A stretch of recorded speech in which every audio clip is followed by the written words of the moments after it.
Good evening and welcome to another weekly edition of Everything Vaguely Paranormal. I am Ryan Roberts and these are my partners in the paranormal, Mr. Blake Smith and Miss Shelley Pruitt. How y'all doing tonight?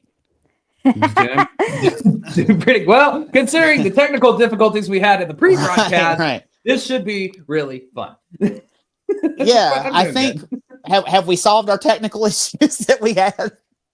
We're gonna find out. I certainly hope so. But if I have to go away, then just let me go and think of me fondly. I don't know. We'll let her move on to the lights. We used to say the aliens got her. Although I will say at the beginning of this, I was watching the trailer and we're 170 episodes in. And I think it's funny, like just now, I was like, maybe I should proofread these before we start playing the trailer for the opening, 170 weeks into this. Do you not? That's correct. Yeah, I do sometimes, but I don't know. I probably shouldn't be proofreading whenever the episode is opening, but whatever. Have you misspelled anything yet? Only once. Yeah. Only once that I caught. Good. More like 20. But you corrected them before they went, right? Maybe. You corrected most of them. I've only caught one, and I messaged you. I go, dude. What did you misspell? If there's ever a typo, it don't matter. Let them go back and find it. Just know it's all on me. Anyways, we are here to talk about aliens, not like fuck ups. Yeah. And strangely enough, there hasn't been a whole lot of alien information in the news lately. Anybody else notice that? They kind of got done with the whole drone thing and haven't said anything. And did y'all ever see an explanation for any of them? Because I never did. So yeah, that's been kind of one of those things where it's just kind of like, oh, it's here, and then poof, it's gone. I find it interesting that it's suddenly all the UAP and potential drone and sightings have just fallen completely out of the news. I'm just gonna go with it. It was Pizza Hut trying to figure out how to deliver pizzas faster. That's what a possibility. We don't know. We don't know if that's the case or not. It could have been like Amazon drones or something. Who knows? We have no idea. I'm gonna go with Pizza Hut because if they can figure out a way to get my Cinnabons to me quicker, I'm all on board. You wanna just sky hop that thing over to me? Absolutely, go for it. Blake's just hanging onto a drone, flying around town, trying to get his fucking Cinnabons out. Actually, somebody said yes. The drones were looking for missing nuclear fuel that was missing from a cargo ship. I had not heard that yet. All over the country, though. That's what I don't know. Ryan, what are we here talking about tonight? That nuclear fuel, it's sneaky. It can get anywhere. Right. Go ahead with actually, story.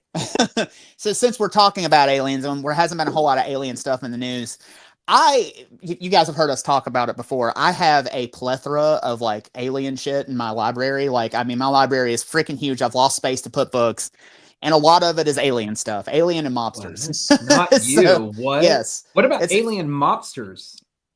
You know what? That is not a topic we have broached yet, but one of these days. So I was kind of looking for something to do, and I was looking for a new topic, and I was like kind of digging through, and I have all these books that have these short little alien stories in them that are really interesting. Some of them are pretty terrifying, and so I kind of got into them, and I actually picked a few from this Brad Steiger book, the UFO Abductors. I picked one or two out of there, and when I was in Dallas, I found this giant book of alien stories called UFO and Alien Encounters, the World's Greatest, and it is by it's huge. It's by the Alva Press. It's like a collection of so many different alien stories. So I picked a few out of those, a few that jumped out to me, some that were pretty damn scary, and some that were pretty interesting. So I think we should just jump right into it. What do you guys think? So we're going to be going down the alien debate again tonight. We very well could be. Get my popcorn bucket ready. All right. I don't have my popcorn bucket. Damn it. Anyways, you have to find that damn thing. On with your fabulous story. I'm still in Shelley's line. All right. So if you've watched our show, you know I love UFO stories, especially those that involve encounters with entities that are related to the UFO sightings. Their strange behavior and strange circumstances around their sightings are absolutely fascinating, and I can't get enough of such strange stories. So I looked through several of my books and found some of the most strange and downright terrifying sightings of UFOs and some of their occupants. So tonight, sit back, relax, pour a drink, and get ready for a journey into the outer reaches of UFO lore. So with our first story... You just said everything you said in your intro, but go ahead, continue on. What is this intro, right? Ryan's never given us an intro like this. I love it. All right, cool. Mr. Ringmaster, fire away. So our first story is about a woman named Joanne. Now, Joanne ran a small boarding house in rural Arkansas. She had people of all stripes coming and going from her home. Some people moved in and stayed for a while others only stayed for a short time. Joanne was used to people from many different backgrounds and had met her fair share of strange individuals. Being in the boarding house industry, she met a whole bunch of different people. But in 1966, Joanne took a boarder in named Ernie. Now, Ernie was the quiet type and didn't really talk about himself or his past. As a matter of fact, no one knew anything about Ernie at all. And Joanne figured it was none of her business, so she didn't really press the issue. But she always found Ernie rather strange. But Ernie was a paying customer, so she let it go. He stayed at Joanne's for a little while and saved up enough money to buy himself a truck, and shortly after, he moved out. A few nights later, Joanne had what she thought was a dream, where she saw Ernie standing at the foot of her bed, making a hand motion indicating he wanted her to follow him. So that's not the hand motion I was thinking of. That's not the hand motion I was going for. Well, when you set it up, like a boarding house, and then all of a sudden he's at the foot of her bed doing some weird hand Creepy motion. Ernie. Creepy Ernie. Like, hey, come here. Tell your story, Ryan. So she got up and out of bed and followed him outside. But before she walked out, he stopped her. Why do you follow the creepy dude? No, you grab the shotgun and say, "No, you get outside." You go outside. So, and he told her that he had to blindfold her before they left. No, you don't let the creepy man blindfold you either. She did this to herself. This is getting just worse and worse. Oh God. Okay. So she accepted, and he blindfolded her and led her out to a car. He got you don't in. Get in the car with the creepy dude either. Especially since he's moved out at this point. So he got in and he drove for a while until eventually he stopped and led Joanne through a field and up a set of stairs where he removed her blindfold. Never go to the second location. That's a rule. Go ahead. And what she saw surprised her. She was aboard some kind of spacecraft and was surrounded by several entities. She couldn't make out their faces, but they were wearing dark cloaks with big hoods. And they wanted her to get on the operating table in the center of the room. That's called a sacrifice, and then you're in a cult. Get out of there. Right? That is straight up Satanist. She failed to note the pentagram on the ground. So she did as she was instructed and was hooked up to several wires that were placed all over her body. The strange little entities seemed to be running tests and examining her. But after a while, one turned to Ernie and said, "Didn't you know this woman has had a surgery so that she can't bear any more children?" Ernie seemed surprised and said, "No, I came to know her and her son, and I thought she would be a good specimen for artificial insemination and an excellent mother for our child."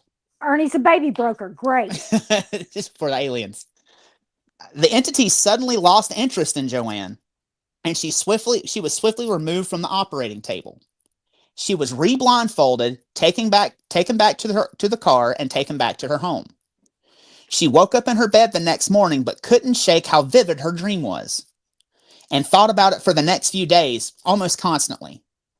But little did she know, things were about to get way stranger. Joanne's son was involved in the local chapter of the Youth Air Patrol. His group was summoned to the local airfield a few days after his mother's vivid dream, and when he returned home that evening, he told his mother why they had been summoned. Some unknown governmental agency had men on the ground out at the airfield, and they were looking at a strange burnt area that looked like a giant circle. They had contacted the Youth Air Patrol and had them search the airfield's grounds for anything that seemed out of the ordinary. Not the Air Force, not the military, the Youth Air Patrol. Yeah, they had the Youth Air Patrol do it. Let's get the 14-year-olds out here to do this shit. But they were unnamed agency, like unmarked. They didn't know who the hell they were. We just got told this is how 50 Shades of Grey was written. Now, if they found anything, they were to report back to the government men. But her son never found anything and told his mom all about it when he got home. But he also told his mom that a car had been driven onto the field and left there overnight. Also, the night of her dream, that particular car had been taken from the rental car agency at the airfield. but no one was sure exactly how anyone got the key because the keys had been inside a locked building. And when the government men found the car, it only had 25 miles on the odometer, which was strangely about the distance the car would have traveled from the airfield to pick Joanne up, drive back to the airfield, drop her off, and come back. But I thought Creepy Ernie had a pickup. He did. He rented a car to take her to the secondary location while she's blindfolded. No, the rental car was stolen. The rental car was stolen. So Joanne also found out that Ernie had completely disappeared the night that she had her dream. His truck had been parked and left on a city street until the cops came and towed it away. And about 3 years later, she checked to see if he had come back for it. But no one ever saw Ernie again. Perhaps Joanne's dream was not a dream at all. Maybe Ernie was working with otherworldly forces and moved on once he figured out Joanne wasn't of any use to them. Whatever the case may be, this story reeks of high strangeness, and it's just our first foray down the rabbit hole. So what do you think? BS. No, this fucking story reeks of almost being kidnapped and killed by a serial killer. By Ernie. That's what this oh my God. Nope. Wow. Nope, not going with this one. I don't know. Not going with this one. I don't know. I mean, there's been stranger alien stories. I mean, I do think, old Ernie being one of them is a little it's a little out there, but what the hell happened to Ernie? Why didn't he come back for his car? Why did she voluntarily go? Why did she voluntarily allow herself to be blindfolded? Why did she voluntarily get on a table and let herself be poked and prodded? Why did she? Yeah. No, why'd she let Creepy Ernie stand at the end of her bed without pulling out the shotgun and going, "You need to leave"? Well, that's the thing. A lot of time in these abduction scenarios, people just kind of willingly go along with whatever they're told. They're never like they don't think. Creepy Ernie. It's not an alien. It's not something they don't know who it is. I mean, in her dream, it was Creepy Ernie. I don't know. I mean, if it was a dream at all, do y'all have any thoughts on this one at all, other than total bullshit? Is there any plausibility? What do you think? I agree with our comments though. That just Ernie the extraterrestrial. Like, come on, Ernie the ET. Yeah. I mean, ET Ernie. Okay, listen. To me, this sounds like an attempt at. I'm not going to lie. It sounds like an attempt at a sacrifice. That more than does to me too. I know that sounds funny, but I mean, like, you have a guy she trusts.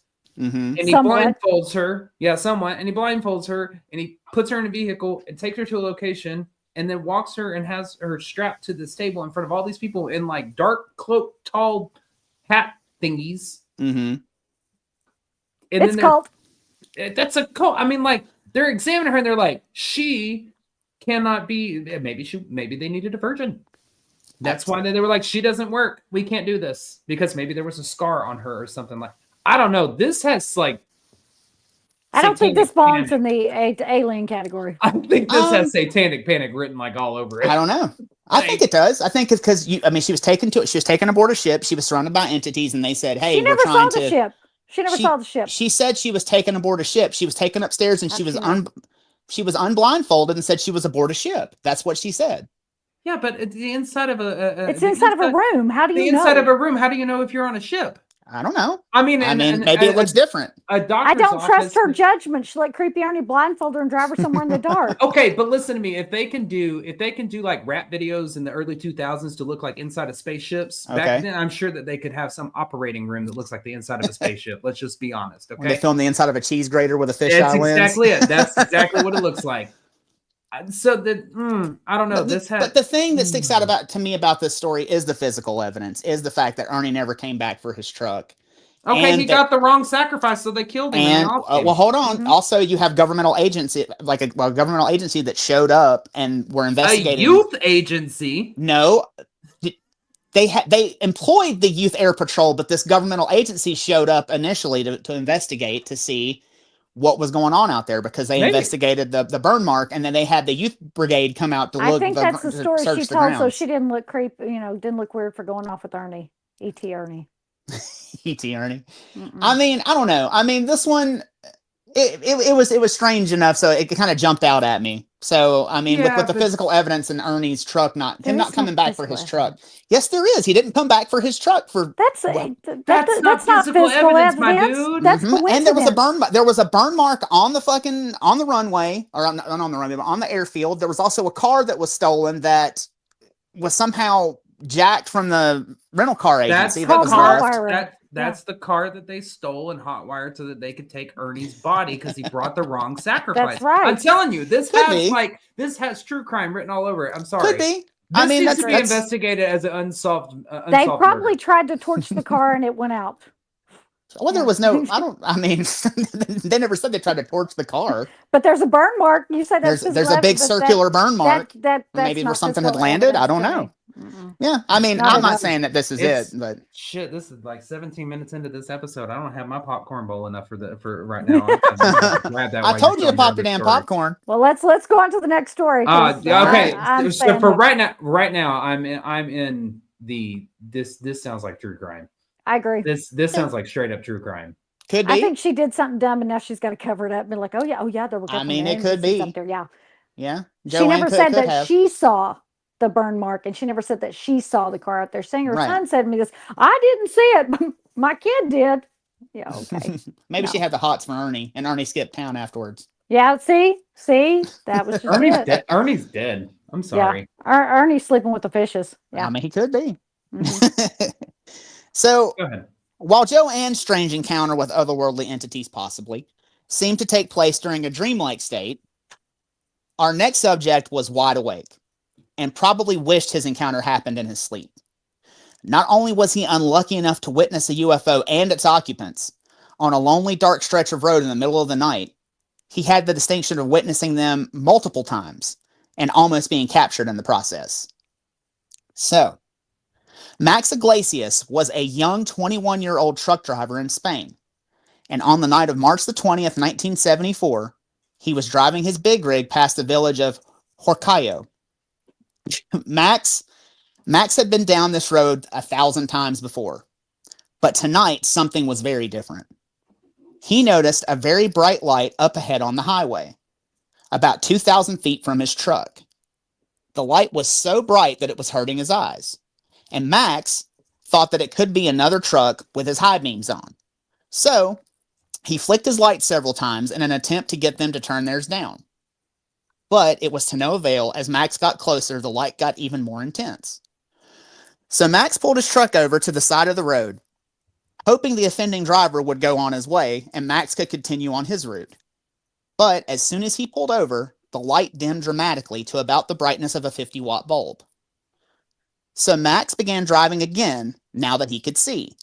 But when he got within 600 foot of the light, his truck's motor completely died along with all of the electrical components, leaving him completely in the dark, with nothing to light the area except for the strange light up ahead. But now Max is close enough to see where the light was coming from, and what he saw made his blood run cold. There in front of him was a large metallic craft about 36 feet in diameter, sitting on 3 round landing pads. He also noticed another ship similar in size and shape, hovering near the first one, but about 50 feet to its right. Suddenly, 2 humanoid beings appeared in front of the landed craft and began motioning to each other. But then one pointed to Max, and they both turned and looked at him. Max didn't know what to do, but remained very still, hoping the 2 beings wouldn't approach him. As he sat there for what seemed like an eternity, Max got a good look at the beings in front of him. They were about 6 foot tall and wearing a brilliant material that looked like coveralls. They moved normally and their appendages seemed to be proportional to their bodies. But strangely enough, Max could not remember any of their facial features. As he watched the 2 beings walk around the craft and disappeared, the craft on the ground began to make a humming noise and rose up in the air to meet the other object in the sky. As soon as it did, Max's truck began working, and Max began driving away rather quickly. But his curiosity got the best of him, and he stopped his truck. He got out to take another look at the twin UFOs, just to make sure he wasn't crazy. And then And when he did, he noticed one of the UFOs had landed again. Thankfully, at this point, he came to his senses and his fear response kicked in. So he hopped in his truck and put the hammer down all the way to his home, and was so excited about what he had seen, he went to bed without eating any dinner. The next day, Max returned to work and drove a load of material over to the town of Pineda. While there, he stopped by his girlfriend's house and told her and her family about his encounter. The family hung on his every word and were thankful that he had come out unscathed. It began to get late in the evening, and Max's girlfriend begged him to stay at her place. She was scared that he may run into the strange occupants of the UFO again. But he assured her everything was just fine and set off towards home. At about 11:15 p.m., he returned to the spot on the road where he had his previous experience the night before. And sure enough, he saw that odd, familiar glow just ahead of him. And just like the night before, he got about 600 foot from the light and everything in his truck shut off. As his truck rolled to a stop, he looked out of his windshield, and to his surprise, the light was being generated by 3 UFOs this time. One was dead center in the middle of the highway, and the other 2 were just off of the road to the right, just as they had been the night before. Two of the humanoid UFO occupants walked out to the center of the road, in front of the craft onto the highway. But this time, they had 2 more entities with them, and they began communicating with each other, and again pointed at Max and his truck. But this time, they began to walk towards his truck, and Max didn't know what they were going to do, and he damn sure didn't want to find out. So he immediately jumped out of his truck and took off running with his otherworldly pursuers hot on his heels. As he ran, the 4 humanoids began gaining on him. He knew he had to lose them and fast, so he began looking for anything that could give him cover. Luckily, he happened upon a muddy ditch and immediately dived into it, which seemed to work because the 4 humanoids lost sight of him. But they didn't give up looking for him so easily. They combed the area looking for Max, sometimes coming within 50 feet of him. Max hoped they would give up their search so he could get back to his truck and get out of there. And eventually he got his wish, and the foursome gave up looking for him and headed back towards their vehicles. Max remained in the ditch for a while until he felt it was safe to come out. His nerves were completely shot, so he sat down on the side of the road and smoked a cigarette and thought about how he still had to return to his truck. He really didn't want to, but he couldn't just leave it. So he took one last long drag off of his cigarette and began to walk back towards the truck. As he was walking, he hoped to God that the 3 craft were gone, and he could hop in his truck and just go home. But when he got back, the 3 craft were still there. So he sprinted to his truck and tried to start it, but it was still dead and wouldn't start. As he was turning the key, the 4 humanoids appeared in the middle of the road again and began gesturing to each other. But this time, they walked around the craft in the road and got inside. Just like the night before, the UFO began to hum and rose 50 feet up in the air. As soon as it did, Max's truck started right up. It was as if they were clearing the road so he could leave. Max hit the gas, but once again, his curiosity prevailed. And about 600 feet up the road, he pulled over again. He got out of his truck and walked back to where the UFOs were parked. The one that had cleared the road was now firmly rested back on the highway, and the humanoids were again right in front of it. Max found a clump of bushes on the side of the road and watched the beings work for about 3 minutes. They pulled out a tool that looked like a capital T and another that looked like a horseshoe, and Max watched as they inserted both instruments into the ground, almost as if they were taking some sort of soil sample.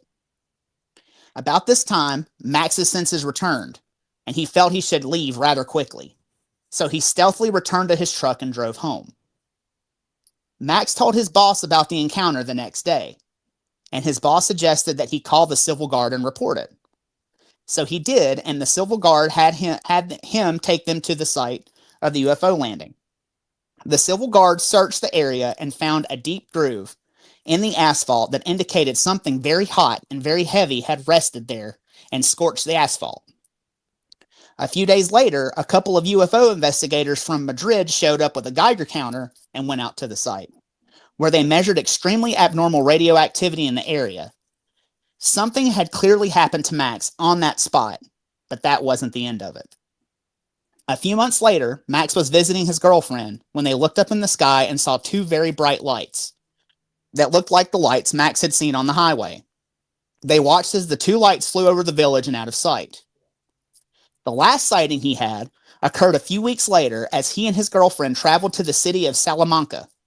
They had set out for the town early in the morning, and at about 6:30 a.m., they saw another extremely bright light that suddenly disappeared. But a few miles up the road, another light appeared and shot directly towards their car at a high rate of speed, scaring the absolute bejesus out of both of them. But just before it hit their car, the light changed directions and flew over the top of them and disappeared, leaving the couple shaken. After that, Max had no more encounters, but as long as he lived, he never forgot the spring that he made contact with beings from outer space.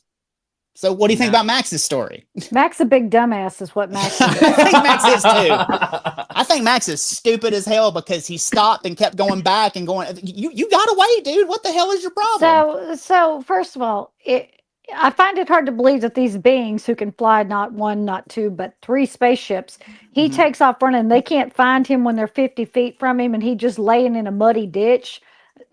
Come on. These higher intelligent beings, they should have some kind of heightened senses or something. I have a hard time believing that maybe they didn't develop.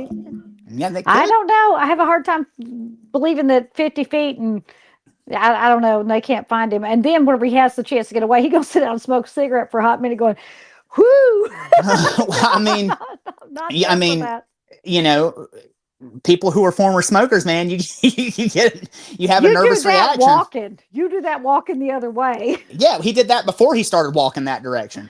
You said he sat down and had a cigarette. Yes, before he started walking back to his truck. Oh, you do that walking. While you're walking. Yeah, while you're walking. You don't sit down and pause, especially if you're being pursued, because that makes me think he felt as if he was being pursued. And so, yeah, why would you stop if you've already taken the time to hide? You're not sure that they're gone. So I mean, but then again, this one to me has a lot more characteristics of an actual alien encounter, right? Because you have the long craft, scorch mark as well. The only thing, the radiation as well. I was gonna say you have radiation. The only thing I can't get on board is farmer aliens, really, and what looked like overalls. Is that what you said? Coveralls, I said, not overalls. Okay. Yeah. Sorry, my bad. Whatever. Yeah, not overalls. In my head the whole time I just had like, y'all know the what's that painting, American whatever. Oh, Gothic? Oh yeah. Yeah, American Gothic. That's what I was picturing in my head the whole fucking time when you're about these aliens, these tall, like 6 foot, holding a pitchfork with their overalls. I don't know. This one to me, wow, he had what, 4 total? 4 total encounters. 4 experiences total. Ooh. But this one to me has more of the characteristics of an actual UFO alien encounter, just with the different things that are the actions and events that are taking place. And the evidence, this one has evidence. Ryan, this is evidence. Not a left truck, my friend. I mean, that left truck could be evidence. Yeah, well, anyways, in that story, it's not. But could be. But could be. I'm gonna beat you. Anyways, but 4 experiences for one person. I mean, I guess it's not. I mean, hell, I've had 2. So yeah. I mean, 4 isn't.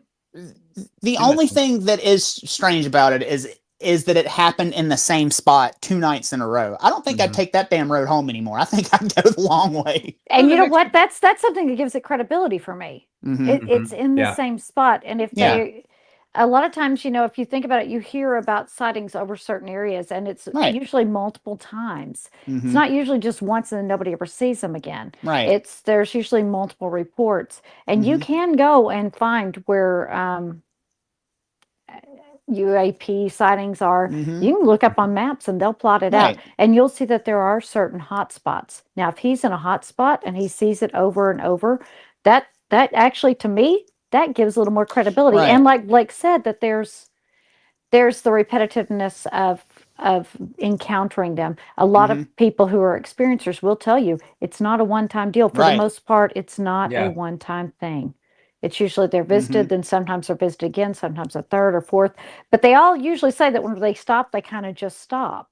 Mm-hmm. So that actually lends some credibility for me. Right. And like Yeah. you're saying, Max did have that distinction because, like, even when he stopped seeing these humanoids the 2 nights in a row, they did show up twice to be like, hey, we're here still. We're watching. Well, and this one kind of also echoes a little bit of Travis Walton, if you think about it, like Mhm. just happening up on whatever they're doing, so to speak, and then Mhm. them becoming more curious. I mean, granted, there's Right. not the whole what Travis Walton went through, obviously, but Mhm. the beginning of this story has somewhat along the same characteristics. Right. With he just happens up on whatever it is that they're doing in the road, soil sample, and then you Mhm. also have the groove that's in the road.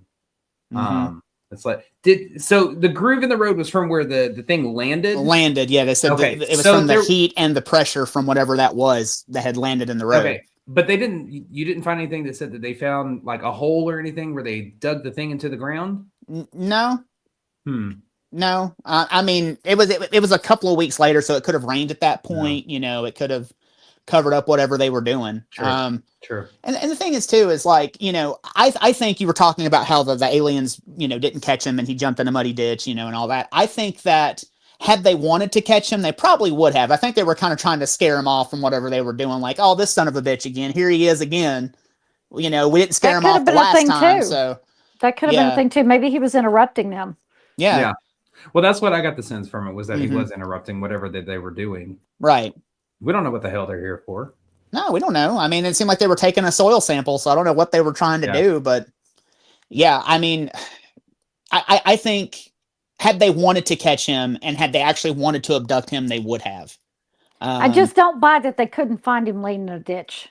If they can fly a spaceship, that's the part I'm not buying. But that's what I'm saying is they could have been like, oh, well, he's not here. Let's go back to our ship, you know, like instead of actually trying to actively find him. Because I think if they wanted to, they would have. Yeah, see, that's the part that doesn't really ring true, that he laid down in a ditch and they're like, oh, well, he must be gone. That's the part I'm not buying. In his mind, he thinks, oh, I've lost him, you know, but to them, they're like, oh, he's over there in the fucking ditch. Let's just That's because that was y'all know our running joke on here. That was Dave the alien. He was the one that was leading. Yeah, that was Dave the alien. He was leading the pack. We know Dave's a little off. It's okay. That's why they couldn't find him. He's not over here. He was the worst hide and seek player ever. Shout out to Alyssa for naming Dave for us. Oh, okay. So yeah, I mean, like it is interesting that he did have so many encounters, and yeah, like, you know, more classic abduction story here, you know, or alien, not abduction story, but alien encounter here. Just there's the radiation, the heat and the pressure from the craft landing. There is physical evidence. The cops, the civil guard, or essentially the military or the cops or whatever, got all their info. So yeah, that was, I don't know, man. I just don't think I'd go that way home anymore. I think I'm done driving down that road. I'll give you this one. I think this one definitely falls under your classic alien encounter, UFO encounter. A lot of the same characteristics. This one has more credibility for me as well. Yeah, absolutely. The first one was a cult encounter. An alien cult encounter. There you go. Not alien at all. Go ahead. There was a comment that says they could have been playing with him like we do dogs and kids. Could have been. You know, depending on how they see themselves, because you know, if they wait a minute, that's hilarious, because you see him and he says that they are indicating and gesturing. Can we take this one home? No, I told you no more humans. Stop it. That's something that weird. One's dead. It's laying in the ground. That one doesn't even. That one's just laying in the mud. That one's stupid. We can't take that one. Look at him just laying there. Look, he's dirty now. We can't take him home. Yeah, maybe they were trying to get a pet. Maybe when I was a kid, he's like, please take this one home. Well, but no, that one's stupid. Follow-up comment to that is, you know, since they see us probably see us like infants, which is true. Maybe, I mean, it's a valid point, you know. That is, yeah. Maybe and I have him. No, that one's still broken. He's still laying there. We walked past him 5 times. He hadn't moved. But the one thing that is strange about this case that that I do find interesting though is he couldn't remember their facial features. He was that close to them several times, and he could remember what they were wearing and their gestures they were making and what the UFO looked like, but the facial features just didn't come to him. But you know what? That's actually, some people actually have that. I do that too. I find something to want to remember something about them. And I can recognize somebody like walking past me, but if I have to look in their face and be like, oh crap, is that them? Like facial features, I don't always recall them, but I'll recall something else. But that's something that some people actually have. So I don't think that that's that unusual. So like most experiencers will remember, oh, the eyes, oh, this, so they will remember. That could be something that he just has. And I don't remember what the term for it is. Right. And that's something like even at least the eyes, it seems like you would, because like if you see somebody you might not be able to remember like how to describe their face accurately. But if I'm looking at someone, I'd be like, hey, that green-eyed man over there went and did this over here. He was too worried about their coveralls. No, I think I think an excellent point to make to that is basically kind of like eyewitness testimony, so to speak. Right. Under like lots of trauma shit going on at the same time. I mean, our brains work in mysterious ways where, when all of that shit's going on and happening, you tend to seem to gloss over a lot of the stuff. So maybe that might be the reason. Just high stress. Could be. I remember coveralls. Well, yeah, but that might be. Well, but you got to think. I mean, how easy is it to describe something that somebody is wearing versus features of someone's face? Yep. So I mean, to me, that kind of actually lends a little bit more credibility to this. You can remember the clothing, but you can't remember the face. You're in a very high-stress, traumatic, trauma-filled event that's happening, which makes sense why you can't remember the smaller features of things. True. I can see that. Yeah, you're right. Interesting. I mean, like, it's just, with him being in such close proximity to them, like, several times and seeing multiple versions of this same being or whatever they are, it seems like he would remember something about their face. But I think you're right. Like you said, just when you're in that high-stress situation, that's the last thing you're thinking about, so... I'm going to etch this on my Etch-a-Sketch and commit it to memory real quick. What year was that? Can I ask? That was 70, I think it was 74. Okay. Yeah, 1974. Just curious. Okay. Why, is there any particular reason you're asking? Or No particular reason. See? His Etch-a-Sketch. Jot that memory down real quick. Oh God, you shook it. Well, gets it to the police. It's like, oh man, I shook it. We were talking about how in this story, we actually had the Civil Guard going out, which is like a law enforcement agency going out and finding physical evidence. Now, this next story is all about a cop encountering something. So, and it actually has, and we have a cameo from a very famous ufologist in this story. So, we're going to jump into this one. Now, while Max was in the line of duty when he had his encounter, his stories were that of an inexperienced young man. Although he knew what he saw, Max was not a trained observer like our next subject. Officers of the law often encounter the strange and unusual. When things go sideways or we come across situations that we don't know how to handle, they are often the first ones we call, which leads them into odd predicaments. They often have to describe in great detail with accuracy. For this reason, they are trained to take note of the smallest details and report them to the best of their ability. It's for this reason that when they encounter paranormal activity, we as paranormal investigators tend to believe them and find their reports more credible. Our next subject, New Mexico patrolman Lonnie Zamora, found himself in one of these situations when he encountered an otherworldly craft during a pursuit. On April the 24th, 1964, patrolman Lonnie Zamora was in hot pursuit of a speeding black car just outside of Socorro, New Mexico. As the sun beat down on the desert that clear afternoon, Officer Zamora was gaining on his target, when suddenly he saw a flame in the sky and heard a loud roar that sounded like an explosion. He knew that there were mines nearby and thought that one of the miners' dynamite shacks had blown up. So he broke off the chase and headed to where he had seen the flame. He hoped that no one had gotten hurt and turned down a rough gravel road that led to the mine. As he drove down the desolate road, he noticed a metallic object gleaming in the sunlight down in the gulch about 250 yards from him. So he stopped his patrol car and got out to get a better look. He couldn't quite make out what it was, but to him it looked like an overturned car, and as he was looking at it, he noticed 2 small figures standing next to it, both of them wearing white coveralls. He assumed they were kids who had been messing about and got into the accident. So he got back into his patrol car and drove towards them. As he did, he radioed to the sheriff's office telling them where he was and told them to send backup, just in case he had any injuries to deal with on the scene.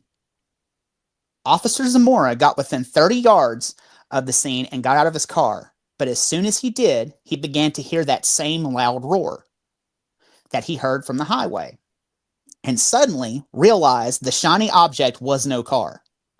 It was a metallic egg-shaped object with red markings around the middle that seemed like it had some kind of insignia on the side. It had no windows or doors, but it did have legs underneath it, kind of like a tripod, but 4 legs instead of 3. The roar was coming from underneath it, and it was spitting orange and blue flames from the bottom. Zamora watched as it rose up into the sky, producing no smoke, but kicking up sand and rocks underneath it. The roar emanating from the craft got louder, and Zamora dove behind a nearby hill, thinking the object was going to explode. But then the roaring stopped, and he watched the craft shoot off, flying horizontally at an unbelievable speed, heading towards the southeast. Zamora ran back to his patrol car and radioed in what he had just seen and waited on his backup to arrive. As he waited, he drew the insignia he saw on the side of the object, hoping to make sense of it all. Just then, New Mexico State Trooper Samuel Chavez arrived to help Zamora and see what all the hubbub was about. He was greeted by a pale and sweaty Zamora and remarked to Zamora that he, quote, looked like he had just seen the devil. And Zamora told Chavez he may have, and told him exactly what had just happened and took him down to the site. And the two searched for evidence of the encounter. As they searched the site, they found scorched earth, a burning bush, and 4 divots on the ground where the craft had been resting. Shortly thereafter, more officers arrived and sent the visibly shaken Zamora back to headquarters with Chavez in tow. When they got back, FBI agent J. Arthur Burns was waiting on them. He had business in the area and had heard Zamora's call come out over the radio, so he wanted to talk to him and Chavez. Burns interviewed Zamora and told him that when he retold his story, it would be best for him not to mention the 2 figures in white coveralls that he saw, because no one would believe him. Zamora found this odd. He knew what he had seen and would continue to tell his story exactly as it happened. Shortly after Burns left, the Air Force was contacted, and the head of Project Blue Book, Major Hector Quintanilla, came to New Mexico to investigate the sighting. He checked for radioactivity, took soil samples, and checked radar records, but found nothing significant to back up Zamora's story. However, he wanted the opinion of Blue Book's scientific advisor and sent for the most famous ufologist of all time, Dr. J. Allen Hynek. Dr. Hynek came into town and had Officer Zamora take him to the site. The officer told the good doctor his story and showed him where the incident had occurred. Hynek searched the area but didn't find any evidence. However, he did feel that Officer Zamora had indeed seen something. Hynek trusted the officer's judgment, and based on his behavior, Hynek believed what Zamora told him.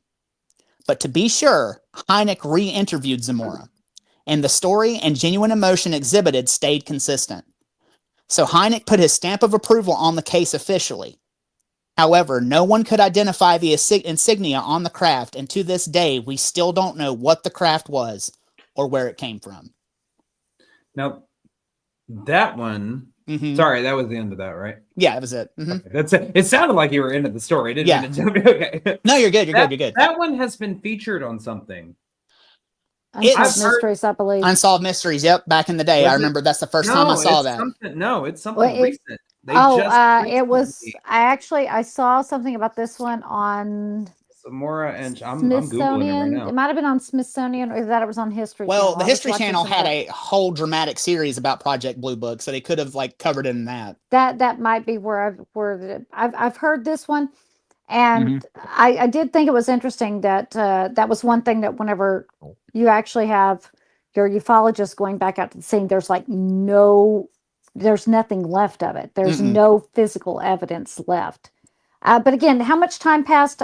What was it, like a month before he? I think something like that. Yeah. So that's plenty of time for any kind of. But I never heard anything about it saying that being, J. Allen Hynek. I'm surprised that they didn't have someone come out there with some kind of, again, Geiger counter, anything like that. Well, they did, remember? Because I said the head of Project Blue Book had come out first, and he didn't find any radiation or any radar records or anything. No. But radiation doesn't usually dissipate that quickly. So again, I find that interesting that there isn't any physical evidence of it. But again, you do have a trained observer, and I guess the best physical evidence, if you are to say that there is any, is the fact that he drew the symbol. And no one knows what the symbol is, and no one's been able to identify the symbol. No. So you have a trained observer, you have a police officer, you have he kind of happened upon it. He was in pursuit of another vehicle. And I think that I'm gonna give this one the most credibility. And again, you have a ufologist. He was willing to put his story to the test. So yeah, I'm gonna give this one credibility. Definitely. Yeah, I mean, because you had J. Allen Hynek come out and put his stamp of approval on it, and that's what you want. Like, if anybody is going to approve something like that, you want J. Allen Hynek to do it. I think I'm going with Zamora. I think this one. I know this one was featured on Unsolved Mysteries, but I think it was also featured in the new Unsolved Mysteries. I think is where I seen it. Oh, they did it. Okay, I believe that they did. I saw it on Netflix, if I remember watching it. Okay. Because when you first started saying this, I was like, I've heard this story. Right. Yeah, this one to me has a lot of credibility. Because you have so many trained people involved, as well as a very well-known ufologist, with Hynek. So this one I've always found fascinating, because when police officers involved, we say it all the time, but when police officers are involved, trained observers, to me, if you're willing, especially in 1960s, you're willing 64? To say what, you're willing to say what you saw on record, they're going to call you crazy, and that could cause you to lose your job. Right, you're putting your career on the line. Yeah, at that point, career on the line at that point. Like, to me, that adds a lot of credibility to this one. Yeah, I've always thought this one was definitely a true UFO sighting. Right, and this is one of the more famous ones in UFO history. But the one thing I had never heard about because I knew about the landing, I knew about him finding the burned brush and all that, but I'd never heard about the FBI agent actually interviewing him and telling him, don't tell that part of the story about the entities that you saw. Like, I've heard that part of it. Yeah. It's just like, why? Okay, you're willing to let the other part out, but why are you telling him not to talk about the entity? Oh, no one will believe you if you talk about the entities. Dude, I said I saw a fucking egg take off and flies horizontal across the sky. Come on. Well, you also got to look at the time period that it was, with all the stuff that was happening with UFO sightings. I mean, like we just discussed in the alien disclosure, or the disclosure episode that we did a few weeks ago. They're going to backtrack on so much shit, you know? Absolutely. Like, oh yeah, it's this. Oh no, wait, 24 hours. No, it's not this. So it doesn't surprise me that he said, that he's told, okay, you can do that. You can go up to this level. Because that maybe at that time that might have been in that area. Right. That might have been kind of that line. We talk about the line in people's heads all the time. Yeah, the line in their mind. I can believe up to this, but I can't go past that. That might have been that threshold. But when you start talking about like white coveralls and all that, what's up with the coveralls? I don't know. Is that what aliens wear? Is that wait a minute. If you think about it, if there was something like, if we are on the moon, probably what we look like to them looks like coveralls too. And why the hell are we wearing a bubble on our head? If you think about it, it's probably their protection from our atmosphere. I mean, could be. Who knows? They may not be able to function in our atmosphere, just like we can't function in theirs without some kind of protective. That to me, actually, that sounds like the thing that makes the most sense to me. I mean, like you're saying, it could be climatized suits for them to be able to be here and do whatever they're doing. And two, but it does seem like a lot of times when you read these UFO encounters, they're always wearing some sort of coverall material. No. It's like, they got like a deal with Dickies somewhere just to be not Dickies. Shit. Dickies just ships, all over the universe. Like, we got to send that shipment. Intergalactic Dickies. but yeah, dude, like I'm with you on this. I think this one is very credible because you have the stamp of approval from J. Allen Hynek. You have the trained observers. You have not just one police officer who was on the scene. You have the other one that can back up his buddy's, his emotion and what he saw. So yeah, this one's really interesting, and I think this one is legit, like 100%. So talk about a long distance friend would benefit them intergalactic dickies. Hey.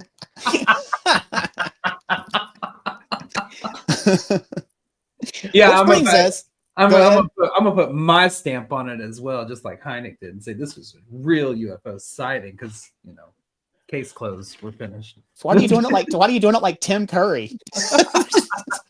This is a real UFO sighting. Because it sounded good. Shut up, Ryan. God. It's called entertainment. He's supposed to be telling the story, not commenting on him. I can comment on. Hey, this is a free damn country. I'll comment on whatever I want to. It's called entertainment. Maybe you should try it on one of these 170 episodes, my friend. Okay. Why'd you just headbutt your screen? No, I didn't. No, I hit it with my notebook on accident. Carry on to your next story. So I'm entertaining as fuck. Which brings us to our next story. As I said, up until this point, our stories have been pretty unnerving. But that's one thing that they have all in common, is that the aliens thus far have been pretty benign. Even the aliens that chased Max didn't seem to want to harm him. But any paranormal investigator or UFO researcher knows that isn't always the case. Sometimes experiencers come across fantastic creatures that can and will harm them. Not only in the moment are they assaulted by some being with ill intent, but sometimes the after effects are just as bad, if not worse. We're getting into probing. Maybe. No lube. Like the unfortunate subject in our next story. He always has to add on to my joke. My joke is just fine like it is. It doesn't need any help. Sometimes they do. Not usually. Say Ken Edwards was a service engineer that attended a trade union meeting in the city of Cheshire, England on March 17th, 1978. The meeting had run a bit late that evening, and Ken lived in one of the small villages outside of the city. So he had to drive through the backcountry, down several desolate roads to get home. Around 11:45, he was almost home, but the final stretch of his journey would take him through the deserted industrial area. A deserted industrial area. Say that 5 times fast. But as he rolled through the part of the area that was owned and operated by the Atomic Energy Authority at 11:45 that evening, his headlights illuminated something he wished he hadn't seen. At the top of an embankment, Ken saw a strange shape. At first, he thought it was a man, but realized it was far too large, so he stopped his van to take a look at whatever it was. When he got a good look, he estimated it to be about 7 foot tall, and soon understood what he was witnessing was not a man at all. As it walked down the embankment towards his van, he noted that its arms came out of the top of its shoulders. Its body was completely silver, and its head was an inky black and shaped like a fishbowl.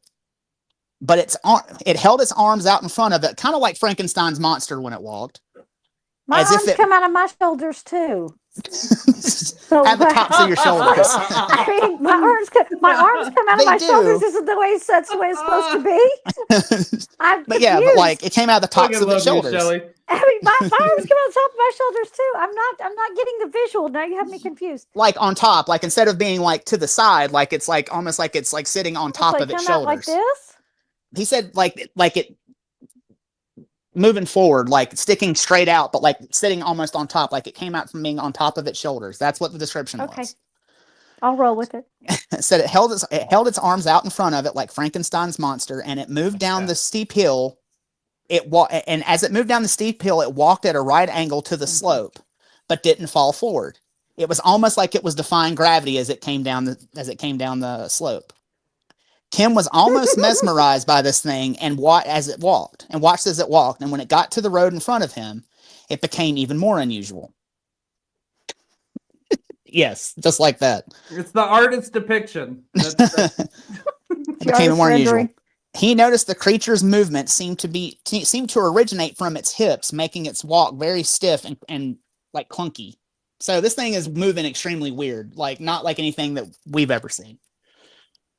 But then the creature turned its head and stopped. It was looking right at Ken, and he didn't know what to do. Just then, 2 pencil-thin beams of light emanated from the creature's eyes and came through the windshield, hitting Ken directly, which caused him to feel like his head was swimming and feel a sensation of immense pressure, like 2 hands were pressing down on him from above. And just when he felt like he couldn't take it anymore, the creature turned its head and continued across the road, relinquishing Ken from the pain he was feeling. And it walked through a 10-foot high security fence, passing through it as if it wasn't even there, and vanished into the dark forest on the other side of the road. After seeing this, Ken's mind went completely blank, almost as if he passed out, because the next thing he remembered, he was pulling into his driveway at about 12:30 a.m. He had no earthly idea how he had gotten there. I'm sorry, whoever's sending me the picture, see whatever you're sending me right now, stop it. Sorry. Someone is sending me pictures right now and I can't do it. Okay. Shelley, they're sending me alien pictures that are naughty. We don't need to know about your endeavors. No, somebody's thinking they're being cute and trying to crack me up. And stop sending Shelley intergalactic dickies, okay? I think that's what it was. I apologize. Continue on with your fabulous story. I had to tell them to knock it off. They know who they are. So he had no earthly idea how he had gotten there and was quite shaken by the whole ordeal. He had no idea how he was going to tell his wife. He wasn't even sure if she would believe him, because the story sounded so far-fetched. But he was so visibly shaking, she just had to. As he walked into the house, she was sitting in the kitchen waiting for him. And as soon as he saw her, he blurted out, "I've seen a silver man." She thought her husband said, "Are you drunk?" Yes. She thought her husband had lost his mind. She asked him what the hell he was talking about, and he told her the story of what he had seen and about the missing time. He sounded like a raving lunatic to her, but she could tell he was being sincere, and just then she noticed his watch. The time had stopped at approximately 11:45 p.m., around the time he said he had the sighting. And that was enough to convince her. So she convinced him to go down to the police department and tell them his story. The couple went down to the local police precinct, and Ken told the officer on duty about what he had seen. Much like Ken's wife, the officer thought he was a bit touched. But once he saw how sincere and shaken he was, the officer contacted the Atomic Energy Authority and convinced Ken to return to the scene and to tell them his story. He did not want to go back, but the officer assured him that everything would be okay and took him to the scene. As they arrived, the scene was crawling with a team of 25 security guards from the Atomic Authority. Ken told them his story, and not one of them reacted, which seemed odd to him. They also began to search the area, but weirdly enough refused to search the forest that the creature had disappeared into. There was nothing else the police could do that evening, but they continued to dig to see what they could find. And what they found was quite interesting. Apparently, the Atomic Energy Authority complex was actually a UFO hotspot. Numerous sightings have been reported in that area, including a report from 4 local kids who had seen a cigar-shaped UFO over the plant the day Ken had his encounter with the Silver Man. The police found this quite interesting, but being trained investigators, they tried to see if there was a more logical explanation. They thought that Ken could have mistaken a fireman wearing a silver radiation suit for something otherworldly. So they took him back out to the scene and had someone walk out in an atomic fireman suit without telling him, to see if maybe it was similar to what he had seen. But Ken just sighed and looked at the officers and said, "It was nothing like that." The cops just shrugged and were out of ideas and just closed the case. But while the police were done with the case, Ken was not. Ken had plenty of physical evidence something had occurred. First off, his fingers where the creature's eye beams came into the windshield were bright red and swollen as if they were badly sunburned. And after the encounter, he found that the van's radio was busted and that the circuit board was completely fried.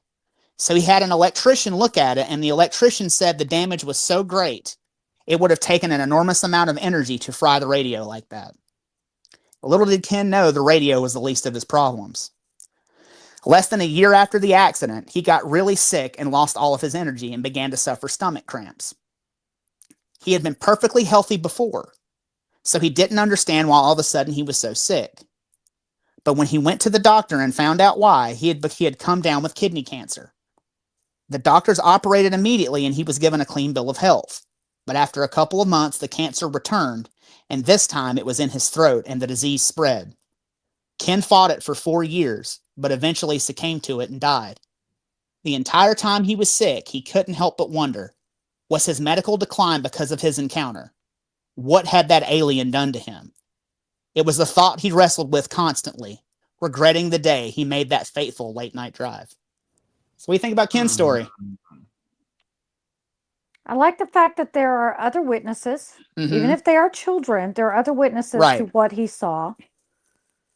I think it's odd that they just closed the case whenever they are like, yeah, we didn't see anything, case closed. That's unusual. That reeks of cover-up to me.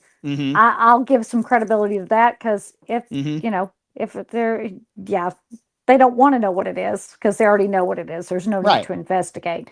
And I also think that, now, could he have already had something wrong with his kidneys? Yes. Could he have already had cancer? Yes. Sure. Because that shows up. Nobody's expecting that they have that. Sure. Listen, I'm not a dick. I'm not laughing at the story. The comments are killing me right now. It's okay. And I also think that the fact that the radio is messed up, and did you say he took a lot of amount of energy or amount of heat? A lot of energy to fry it like melted? It did. Well, you said fried, so that's why I'm asking.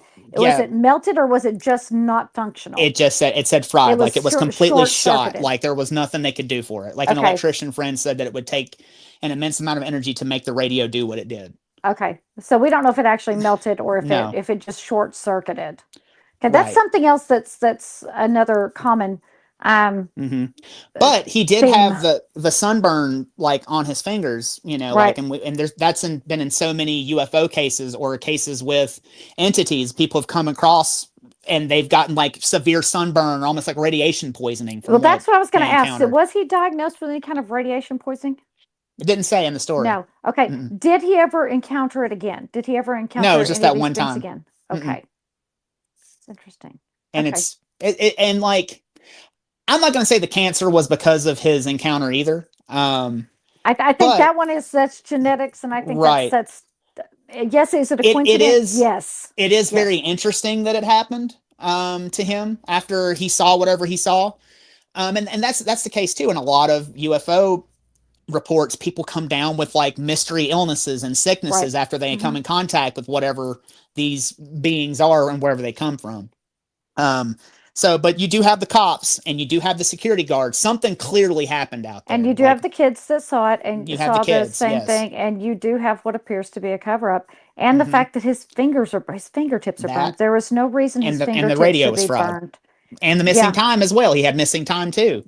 Again, maybe he had missing time. Maybe he had missing time. If I'm going to say we'll go with him and say he did. But I think your definite points of proof are your other witnesses, what appears to be a cover-up, and the fact that he has his fingerprints are burned, and I think the car radio is pretty interesting too for it to have been short-circuited. So I'm gonna go with good on this one. Yeah, I say legit too. I think some people would probably say that he was drinking, and so he lost time and jack up his radio with drinking. Yeah, he's not going to fry his radio, sunburn his fingers, and I've seen some people drinking. Watch this. I can grab this candle. No, you can't. Yeah, I'm saying, but there's so much physical evidence to show that that's not necessarily the case. You have now if this were just his story, sure, okay, you could be like, there's that seed of doubt, but when it comes to having all this physical evidence, and you have the cops who were like clearly interested in what was happening, and they did the digging to find out that, hey, there's been UFO sightings over this place.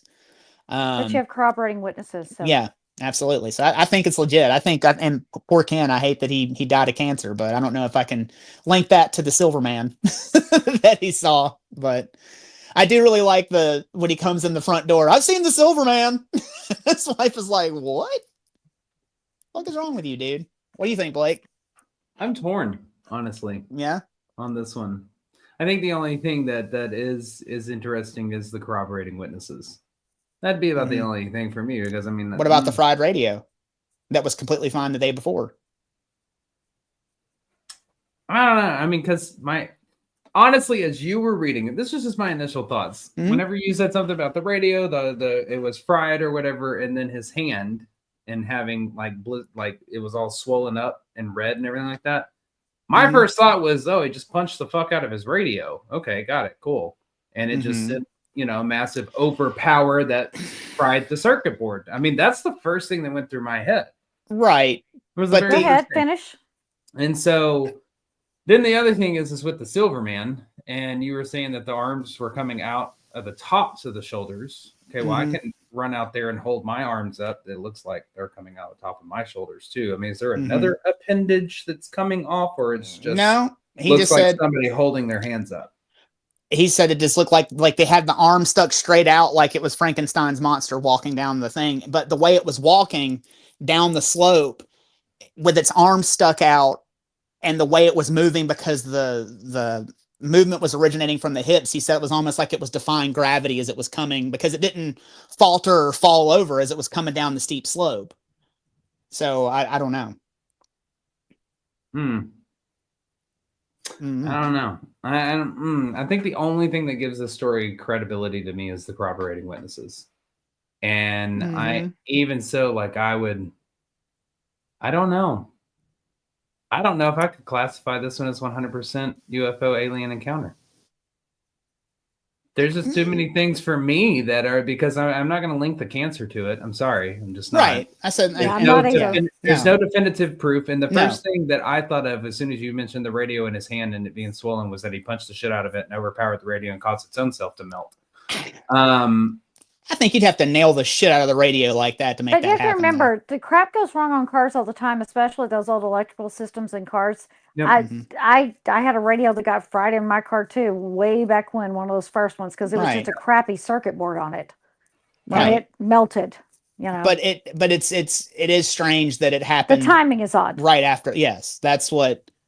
And he had someone come and look at it immediately. He called an electrician. The electrician was like, "Yeah, this would take an enormous amount of energy." And why would you call an electrician for your car radio? Wouldn't you take it to a mechanic? This is England, so I don't know if they have like different. Oh, yeah. So I don't know.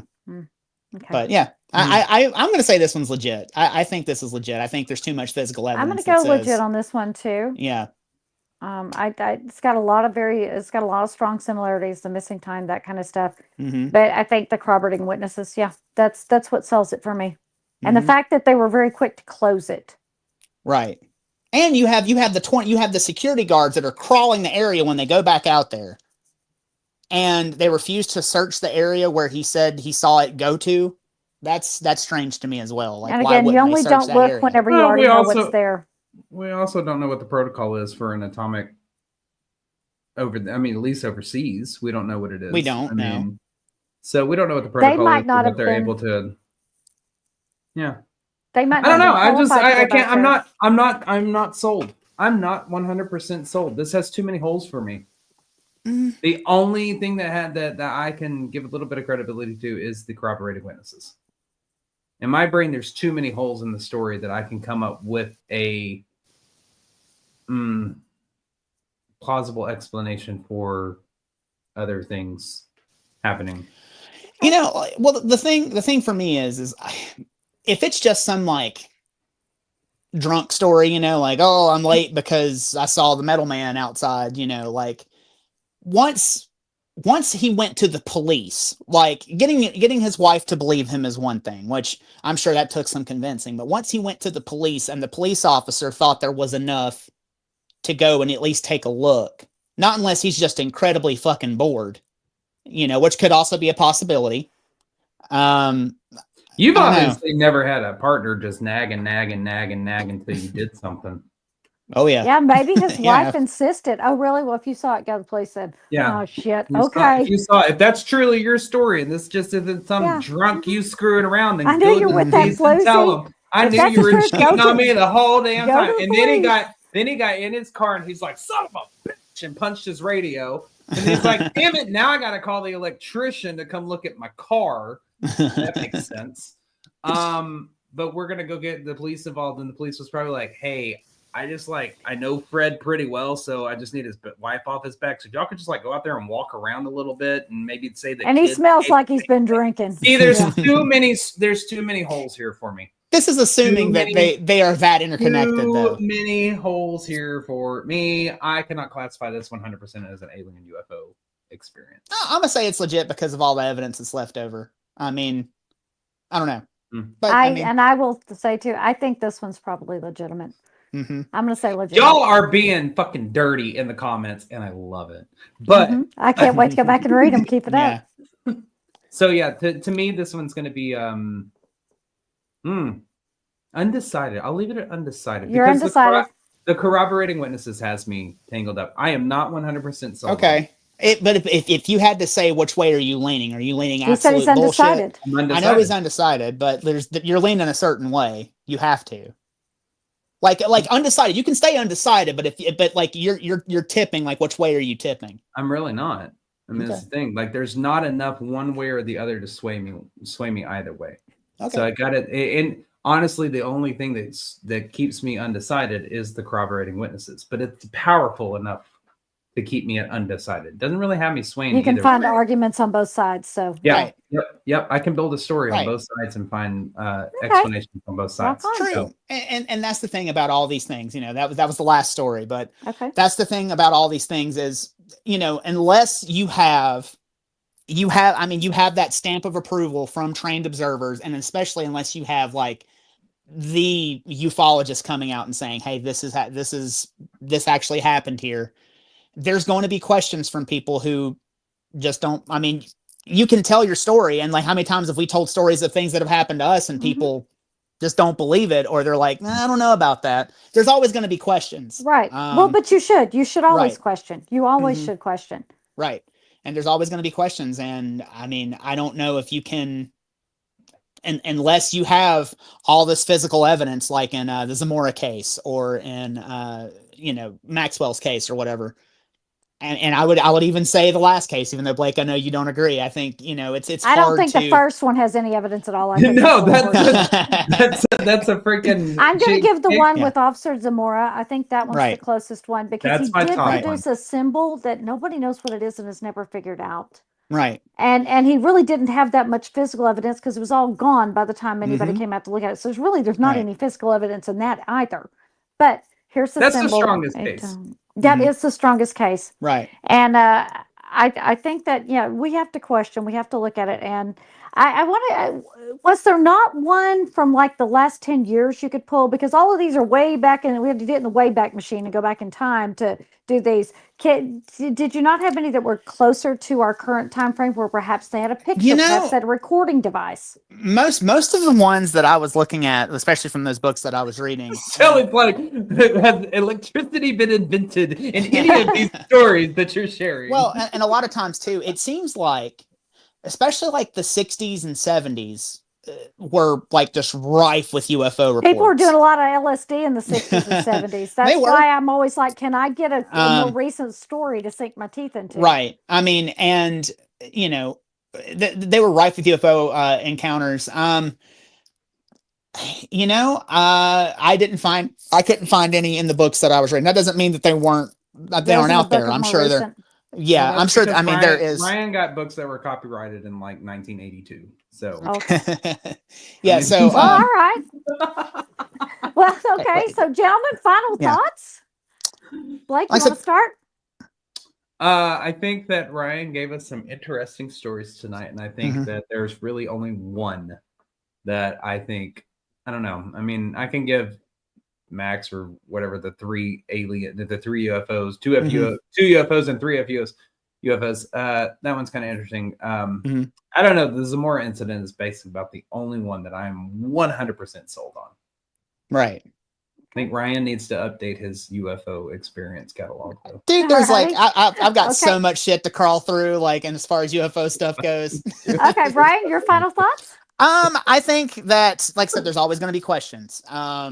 You can tell people all day long that you had this experience, and unless you bring back Zip Zort from Percy I-9, people are going to fucking not believe you, or some people are going to believe you. But if you can have all the physical evidence in the world, and there's still going to be those that doubt. So, just keep looking to the skies and see if maybe you have some sort of encounter. That's all I can say. That was the worst advice ever, my friend. That's all right. That's all right. I'll bring it home so you can close it out here. I think that these are absolutely fascinating, and I do believe that a lot of people have encounters with strange things that they can't explain. I know all three of us have. Always be willing, if something happens, to allow yourself to be questioned, even if you don't have the answers. Tell what you can, and definitely try to be an active participant in figuring it out.